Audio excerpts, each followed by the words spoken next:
A visionary director whose life unfolded like one of his own films, full of triumph, scandal, and tragedy, Roman Polanski remains one of the most captivating and controversial figures in cinema history. What drove a man shaped by war and loss to create some of the most celebrated films of all time while carrying the weight of personal choices that continue to spark global debate? Roman Polanski, born Rajman Roman Thierry Polanski on August 18, 1933, in Paris, France, emerged into a world of contrasts. His parents, Ryszard and Bula Polanski, were Polish Jews who had relocated to France to escape the rising tide of anti-Semitism in Eastern Europe.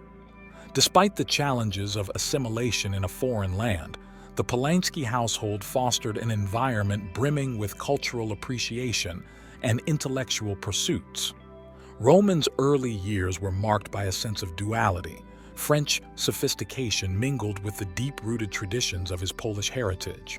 When Polanski was just 3 years old, the family returned to Poland, settling in Krakow.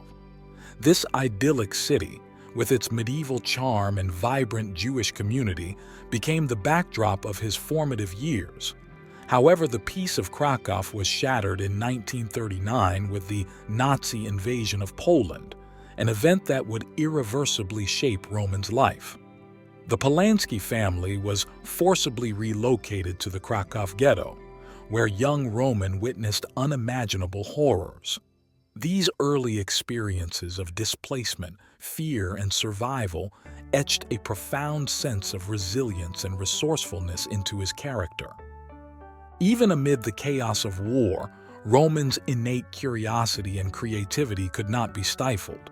He found solace in art, literature, and most profoundly, the flickering images of cinema. While the world around him crumbled, Roman discovered a refuge in storytelling, a way to process the chaos and cling to fragments of hope. By the time the war ended, Roman had lost his mother to Auschwitz, and his father was a shadow of the man he once knew.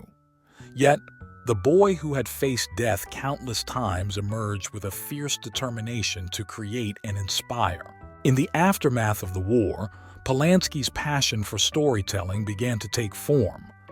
As a teenager, he immersed himself in the burgeoning Polish art scene, where he developed a love for acting and theater. It was during this time that he made his acting debut in Polish films, showcasing a natural talent for performance. However, Roman's true calling lay not in front of the camera but behind it. He dreamed of crafting stories that would challenge perceptions, evoke emotions, and capture the complexities of the human condition. Roman's path was not without its hurdles. Financial instability and the lingering trauma of his wartime experiences made his journey arduous. Yet, he channeled these struggles into his art, developing a unique perspective that blended realism with surrealism. Enrolling at the prestigious National Film School in Łódź marked a pivotal moment in his life. There, Roman honed his craft, experimenting with short films that displayed his distinct style and bold vision. Works like Two Men and a Wardrobe hinted at the brilliance that would later define his career. Polanski's early encounters with the cinematic world were not just a means of self-expression, but also a way to grapple with his turbulent past.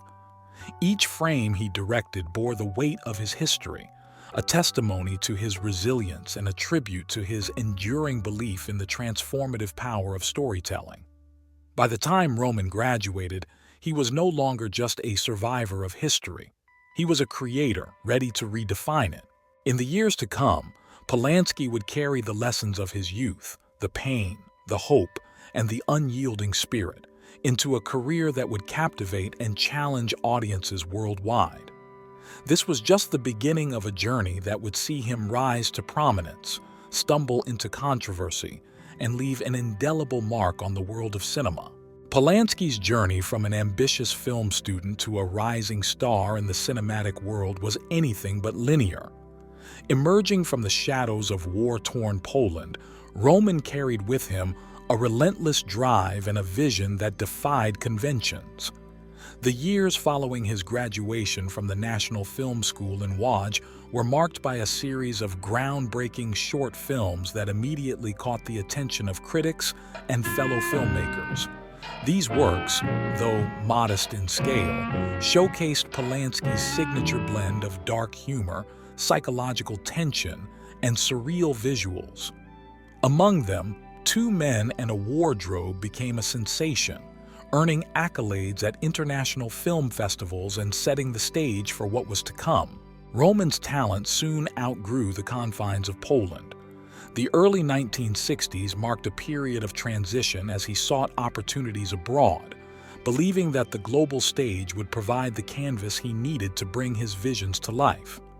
In France, he encountered a burgeoning wave of avant-garde filmmakers who shared his passion for pushing the boundaries of storytelling. It was here that Roman refined his narrative style, blending the stark realism of his Polish roots with the experimental flair of the French New Wave. It was during this time that Polanski began collaborating with Gerard Brock, a screenwriter whose partnership would prove pivotal in shaping Roman's early feature films. Together, they penned Knife in the Water, a taut psychological drama that became Polanski's first feature-length film. Shot with a skeletal budget and an untested cast, the film was a gamble. Yet, its release in 1962 turned out to be a masterstroke. Knife in the Water not only became the first Polish film to receive an Academy Award nomination for Best Foreign Language Film, but also introduced the world to Polanski's meticulous craftsmanship and his ability to create tension out of the simplest of scenarios. The success of Knife in the Water was Roman's first taste of international recognition, but it was also a turning point laden with challenges. Despite its acclaim, the film's provocative themes and unconventional storytelling polarized audiences. Critics hailed Polanski as a visionary, while more conservative circles dismissed him as a provocateur. For Roman, however, controversy was never a deterrent. It was an affirmation that he was on the right path. He thrived on the tension between admiration and disdain, channeling it into his work. As Roman's star began to rise, so did his ambition. Relocating to London in the mid-1960s, he found himself in a city that was experiencing a cultural renaissance. London's vibrant art scene welcomed Polanski's bold approach to cinema. His next project, Repulsion, solidified his reputation as a master of psychological horror. The film, a haunting exploration of a young woman's descent into madness, was both a critical and commercial success. Polanski's direction was lauded for its ability to evoke dread and empathy simultaneously, a hallmark that would define many of his later works. The momentum continued with Cul-de-sac and The Fearless Vampire Killers, each film showcasing a different facet of Polanski's artistic range. While Cul-de-sac delved into absurdist humor and existential dread, The Fearless Vampire Killers offered a darkly comedic twist on the vampire genre. Polanski's ability to navigate multiple genres with equal finesse made him a sought-after filmmaker, earning him the admiration of industry giants and securing his place as one of the most versatile directors of his generation. Yet, it wasn't just Polanski's talent that drew attention. It was his personality. Roman's charm, wit, and enigmatic presence captivated those around him, drawing influential figures into his orbit. Among them was Sharon Tate, a rising star who would become both his muse and his greatest tragedy. Their meeting during the production of The Fearless Vampire Killers marked the beginning of a relationship that would intertwine love, creativity, and heartbreak. By the late 1960s, Polanski had established himself as a force to be reckoned with in the film industry. He was no longer just a Polish filmmaker making waves abroad.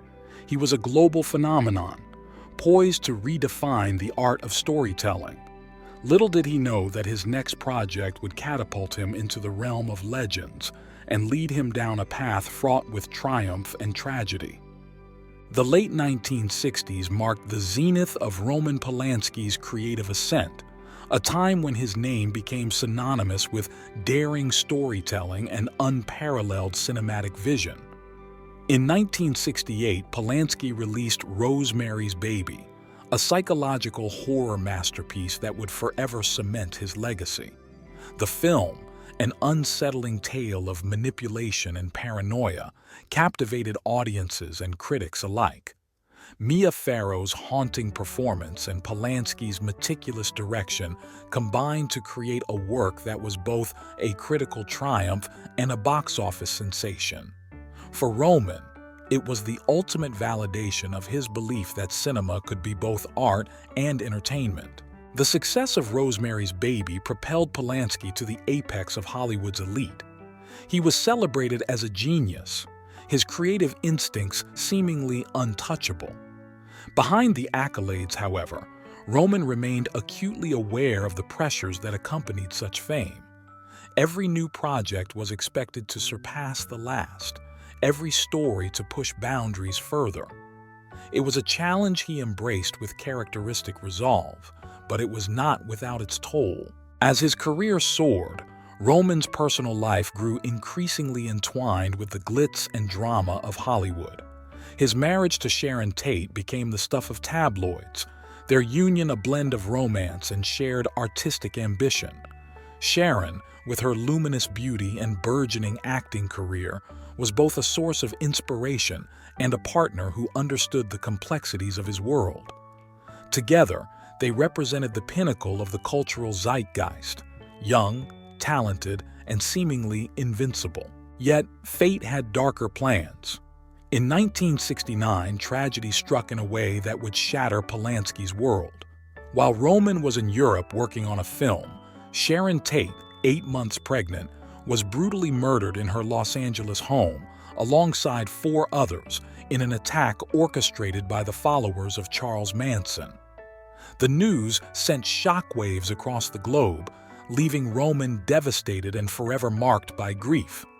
The senseless violence of the Manson murders became an indelible scar, not just on Polanski's life but on the collective consciousness of a generation.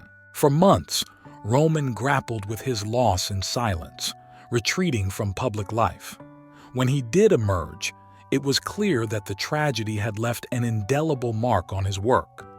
His films took on a darker, more introspective tone, reflecting the chaos and fragility of life. In 1971, he released Macbeth, a visceral adaptation of Shakespeare's tragedy. The film, drenched in blood and betrayal, was seen by many as a reflection of his own torment. While critics praised its boldness, others found its unrelenting bleakness difficult to endure, a testament to the emotional depth Roman poured into his art. Polanski's resilience was remarkable. Despite the weight of personal tragedy, he pressed forward, channeling his pain into projects that challenged conventions and redefined genres. By the mid-1970s, he found himself drawn to a script that would once again showcase his ability to weave intricate narratives with complex characters. Chinatown, released in 1974, became another milestone in his career. A neo-noir masterpiece starring Jack Nicholson and Faye Dunaway, the film delved into themes of corruption, power, and moral ambiguity, resonating deeply with audiences and critics alike. It earned 11 Academy Award nominations, with Polanski receiving widespread acclaim for his masterful direction. Behind the triumphs, however, Polanski's life remained tumultuous. The pressures of fame, combined with unresolved grief and the unrelenting scrutiny of the public eye, took a toll on his mental and emotional well-being. He became a polarizing figure, his every move dissected and debated by a voracious media. Yet, Polanski's creative flame burned undiminished. His ability to craft stories that transcended genres and spoke to universal truths remained unmatched. But success often comes at a price. Roman's relentless pursuit of perfection and his refusal to compromise earned him both admirers and detractors. Some viewed him as a maverick who defied the rules to create art on his own terms. Others criticized him as difficult and demanding, his uncompromising nature alienating collaborators and studios alike. For Polanski, the cost of his artistic integrity was high, but it was a price he was willing to pay. The late 1970s brought a seismic shift in Roman Polanski's life, one that would cast a shadow over his career and redefine his public persona. At the height of his acclaim, celebrated for Chinatown and other masterpieces, Polanski faced an event that would irreversibly alter his trajectory. In 1977, while working on a photography project in Los Angeles, he was arrested and charged with the statutory rape of a 13-year-old girl. The charges and the ensuing trial ignited a media frenzy, turning Polanski from a celebrated auteur into a deeply polarizing figure. The case became a flashpoint, exposing not only the contradictions in Polanski's public and private lives, but also the complexities of justice within the Hollywood ecosystem. As details of the incident emerged, Polanski's defenders and detractors took to the courts of public opinion, creating a narrative as sensational as any of his films.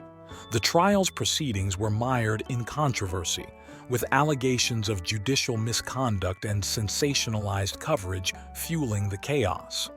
For Polanski, it became clear that his fate in the courtroom was as much a product of his celebrity as of the charges themselves. Facing the possibility of a lengthy prison sentence, Roman made a decision that would define the rest of his life. In 1978, before sentencing could take place, he fled the United States, seeking refuge in France, a country that refused to extradite its citizens. The act of fleeing transformed Polanski's legal troubles into an international scandal. For some, his flight was an admission of guilt. For others, it was a desperate move by a man who felt trapped in an unjust system. Regardless of perspective, it ensured that the specter of the case would follow him indefinitely. Exile reshaped Polanski's world, both personally and professionally. In France, he found a kind of sanctuary, but it was far from the life he had known. Cut off from Hollywood and the networks that had propelled his career, he was forced to rebuild. For years, his name became synonymous with scandal, overshadowing the artistry that had once defined him. Offers from American studios evaporated, and public opinion fluctuated between admiration for his work and condemnation of his actions. Yet, Polanski's creative spirit remained undaunted. In 1979, he released Tess, a lush adaptation of Thomas Hardy's Tess of the D'Urberville. The project was deeply personal, dedicated to his late wife Sharon Tate, who had urged him to adapt the novel before her tragic death. Filmed in Europe, the production was a testament to Polanski's ability to marshal resources and talent despite his exile. Tess received critical acclaim, winning 3 Academy Awards and reaffirming Polanski's place as a master filmmaker, even as he remained a fugitive. For Polanski, this period of his life was defined by a delicate balance between his professional ambitions and the constraints of his legal status. The boundaries of his exile shaped the kinds of projects he could undertake, forcing him to navigate the complexities of international filmmaking. Despite these challenges, he continued to produce work that resonated deeply with audiences and critics. His films during this time reflected a heightened sense of introspection, as if grappling with the moral ambiguities that mirrored his own life. In his personal life, Polanski sought stability, marrying French actress Emmanuelle Seigner in 1989.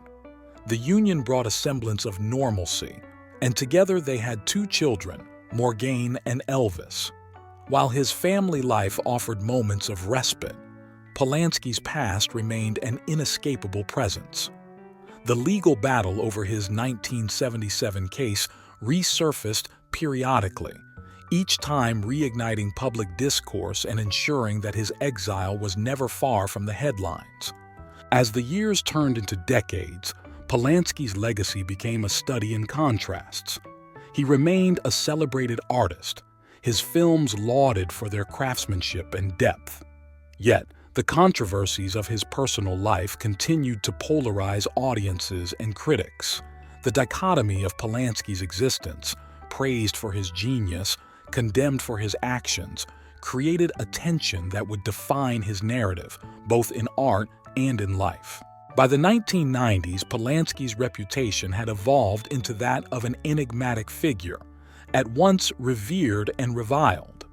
His exile, far from silencing him, had become a crucible through which he continued to create. For Roman, the turning point of his flight from justice was not an end but a transformation, one that forced him to confront his own complexities while continuing to shape the landscape of cinema. It was a chapter marked by reinvention, resilience, and the enduring question of whether an artist could ever truly escape the shadows of their past. As Roman Polanski entered the later chapters of his life and career, the contours of his legacy became a complex mosaic of brilliance and controversy. For decades, his work had transcended boundaries, inspiring filmmakers and captivating audiences. Yet, his personal history remained a polarizing force, casting a long shadow over every accolade and accomplishment. Polanski's life, shaped by war, loss, love, scandal, and art, became a testament to the resilience of human creativity and the complexities of human imperfection. In the early 2000s, Polanski delivered The Pianist, a film that not only reaffirmed his genius, but also drew directly from his harrowing childhood experiences during the Holocaust. Based on the memoir of Władysław Szpilman, the film was a deeply personal project, a haunting reflection of survival in the face of unimaginable horrors. Polanski's meticulous direction and Adrien Brody's powerful performance created a cinematic masterpiece, earning widespread acclaim. The Pianist won the Palme d'Or at the Cannes Film Festival and 3 Academy Awards, including Best Director for Polanski. It was a crowning achievement, celebrated as much for its artistry as for its emotional resonance. For Polanski, The Pianist was more than just a film. It was a catharsis, a way to confront the ghosts of his past and honor the resilience of those who endured the Holocaust. Critics praised it as his most human work, a poignant reminder of the fragility and strength of the human spirit. The accolades, however, reignited debates about Polanski's personal life. His absence from the Oscars ceremony due to his legal status became a stark reminder of the dichotomy of his existence, a man celebrated for his artistry yet exiled by his actions.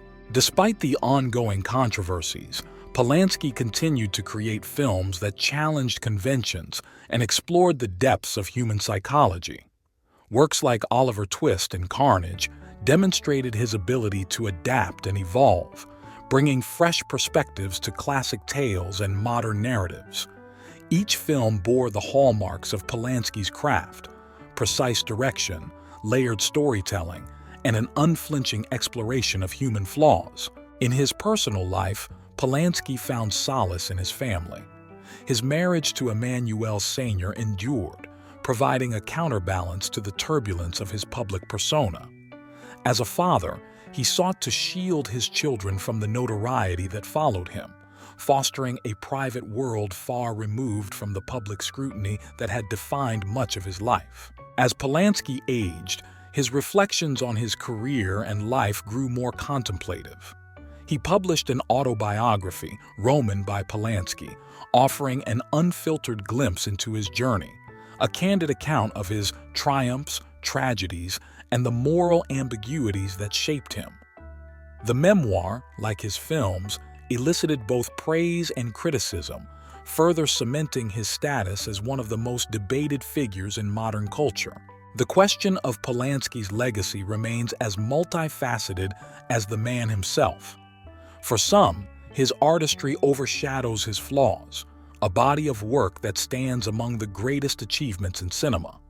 For others, his personal actions cast an inescapable pall, challenging the notion of separating the artist from their art. Polanski's life, both celebrated and condemned, forces an uncomfortable reckoning with the complexities of talent, morality, and redemption. Today, Roman Polanski is remembered not just as a filmmaker, but as a symbol of the dualities of human existence. His films endure as a testament to his genius, capturing the beauty and darkness of life with unparalleled precision.